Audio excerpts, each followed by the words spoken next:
Financial fraud की बढ़ते trend की वजह से केवल हमारा देश ही नहीं बल्कि पूरी दुनिया परेशान है। पहले डाटा मैन्युअली रिकॉर्ड किया जाता था तो उसमें अलग तरीके के फ्रॉड्स और एरर होते थे। फिर कंप्यूटर आया तो उससे काफी उम्मीदें बढ़ी, लेकिन उसमें भी नए तरीके के फ्रॉड्स आने लगे। विजय माल्या, मेहुल चौकसी, नीरव मोदी जैसे नाम सुनकर हमारी आंखों के सामने से बड़े बड़े फ्रॉड्स के फिगर गुजर जाते हैं, लेकिन ये तो कुछ ही परसेंटेज हैं, ऐसे सैकड़ों नाम हैं। आरबीआई ने अपनी 2020 की एनुअल रिपोर्ट में बताया कि बैंक फ्रॉड में उन्होंने 2.5 गुना की ग्रोथ रिकॉर्ड की है। अगर इसे फिगर्स में देखें तो 1.85 लाख करोड़ तक ये पहुंच चुका है। फाइनेंशियल फ्रॉड को रोकने के लिए रेगुलेटिंग बॉडी काफी तरीके अपनाती है। टेक्नोलॉजीज में ऐसा डेवलपमेंट आए जिससे बाहरी अटैक और इंटरनल फ्रॉड जिसमें एम्प्लॉयज और इन्फ्लुएंशियल पार्टी के रोल को हटाया जा सके। ब्लॉकचेन एक ऐसी टेक्नोलॉजी है जो अभी हाल ही में उभर कर आई है। ट्रांसपेरेंसी और डिसेंट्रलाइज कंट्रोलिंग सिस्टम की वजह से इसे काफी अप्रिशिएट किया गया है। क्रिप्टो करेंसी का सारा वॉल्यूम इसी पर बेस्ड है। अब सारे बिजनेस सेक्टर इसे उम्मीद भरी नजरों से देख रहे हैं। फाइनेंशियल सेक्टर भी काफी उत्साह से इसके प्रोज एंड कॉन्स पर रिसर्च कर रहा है। क्या ये नई टेक्नोलॉजीज फाइनेंशियल फ्रॉड को रोक पाएगी? क्या है ये ब्लॉकचेन और कैसे काम करती है? इसके ऐसे क्या फीचर्स हैं जो ये चर्चा में हैं? आज हम इन्हीं टॉपिक्स पर डिस्कस करेंगे। चलिए शुरू करते हैं।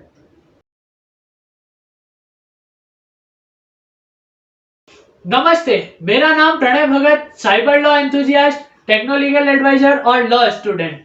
ब्लॉकचेन एक ऐसी नई टेक्नोलॉजी है जिसमें डाटा को डिस्ट्रीब्यूटेड लेजर के फॉर्म में रिकॉर्ड किया जाता है। एक ही समय पर काफी सारे स्टेक होल्डर इसे सिक्योर तरीके से एक्सेस कर सकते हैं। आइए इसकी डेफिनेशन को समझे तो A blockchain is shared and secure digital ledger that allow each component or block within a transaction to be tracked and approved by everyone who is partly to the transaction।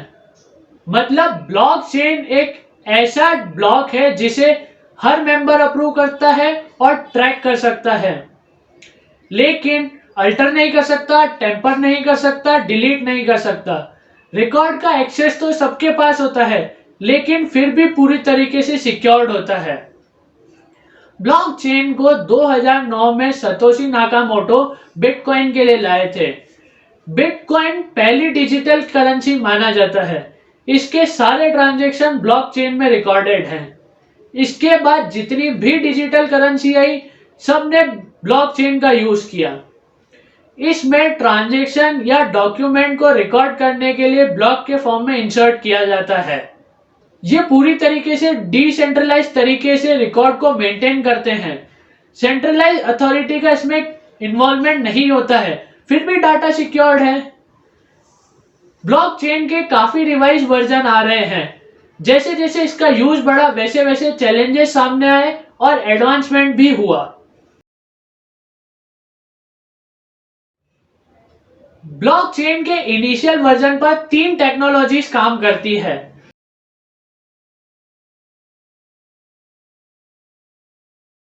यदि 2 member मिलकर कोई transaction initiate करना चाहते हैं तो उन्हें अपनी अपनी कीज डालनी होगी और ट्रांजैक्शन को रजिस्टर करना होगा। ये डिजिटल सिग्नेचर की तरह काम करते हैं।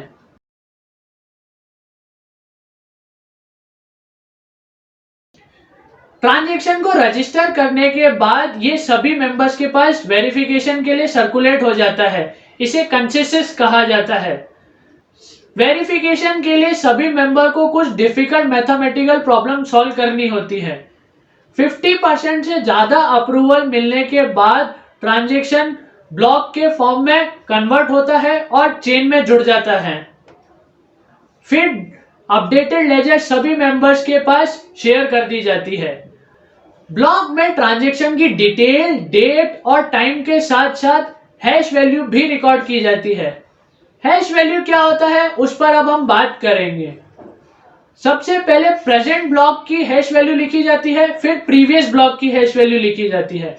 किसी भी व्यक्ति की आइडेंटिफिकेशन के लिए उसके फिंगरप्रिंट का यूज किया जाता है क्योंकि वो यूनिक होते हैं। उसी तरीके से किसी भी फाइल को क्रिप्टोग्राफिकली एल्गोरिथम के प्रोसेस से निकालें तो उसमें एक यूनिक न्यूमेरिकल वैल्यू आती है, उसे हैश वैल्यू कहा जाता है। फिर यदि उसके बाद फाइल में हल्का सा भी कुछ चेंज कर दें तो हैश वैल्यू चेंज हो जाती है।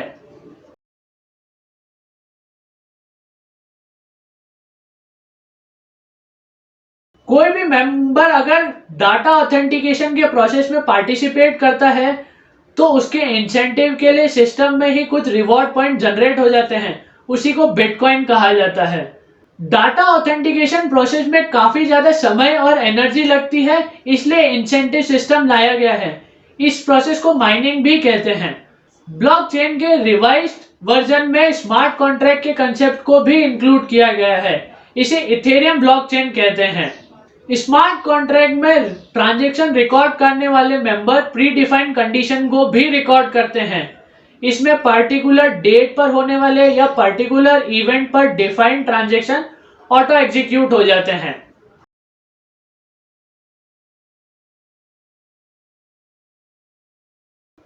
ब्लॉकचेन में डिजिटल डाटा एक ब्लॉक के फॉर्म में कन्वर्ट होता है और चेन के साथ जुड़ जाता है।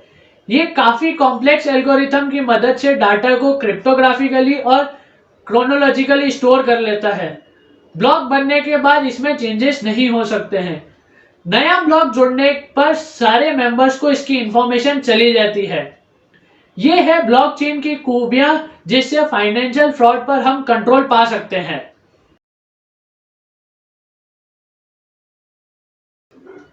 अभी जो भी टेक्नोलॉजीज फाइनेंस इंडस्ट्री यूज कर रही है उसमें फ्रॉडेस्टर या तो डाटा में छेड़छाड़ करते हैं, करप्ट या फेक डाटा इंसर्ट करवाते हैं या डाटा का कोई पार्ट ही डिलीट करवा देते हैं। डाटा बल्की होने की वजह से या कंपनसेटरी एरर होने की वजह से ये पकड़ में नहीं आते हैं। यदि पकड़ में आ भी जाते हैं तो काफी समय बाद। यही रीजन है बड़े बैंक फ्रॉड्स का। ब्लॉकचेन में सभी मेंबर्स के पास लेजर की कॉपी होती है जिससे डाटा टेम्परिंग पर नजर रखी जा सकती है। किसी भी एक मेंबर या छोटे ग्रुप ऑफ मेंबर्स के लिए ये पॉसिबल नहीं है कि वो मैनिपुलेट कर पाए।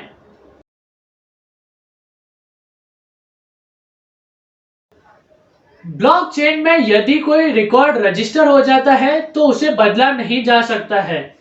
ब्लॉक में रजिस्टर होने से पहले ट्रांजैक्शन को सभी मेंबर से अप्रूवल लेना होता है, उसे कंसेंसस कहा जाता है।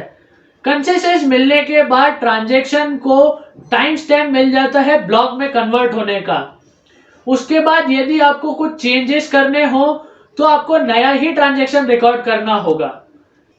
जनरली मनी लॉन्ड्रिंग के मामलों में एंट्रीज को ज्यादा बार इधर उधर किया जाता है ताकि उन्हें ट्रैक ना किया जा सके। इसका सॉल्यूशन हमें ब्लॉकचेन में मिल सकता है। बिजनेसेस में बहुत सारी इंफॉर्मेशन सेंसिटिव होती है जिसका एक्सेस हम हर किसी के हाथ में नहीं दे सकते हैं। ब्लॉकचेन की मदद से हम बाहरी व्यक्ति को सिस्टम में हैक करने की रिस्क से कंट्रोल कर सकते हैं।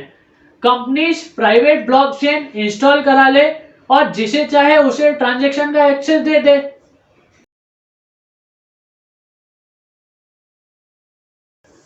बिजनेस रूल और अकाउंटिंग प्रोसेस के लिए स्मार्ट कॉन्ट्रैक्ट को एनकोड कराएं, ब्लॉकचेन से ट्रांजैक्शन बनाए जाए ताकि होने वाले फ्रॉड्स पर कंट्रोल पाया जा सके।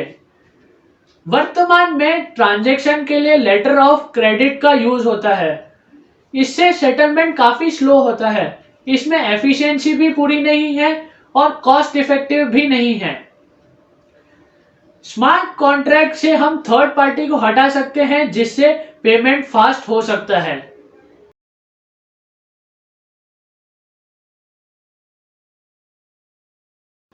कई बैंक्स ने ब्लॉकचेन की टेस्टिंग के लिए छोटे ऑपरेशन जैसे cross border remittance, trade finance, shorter settlement purpose के लिए किया गया है। अभी तक कोर बैंकिंग में बड़ा बदलाव नहीं देखा गया है।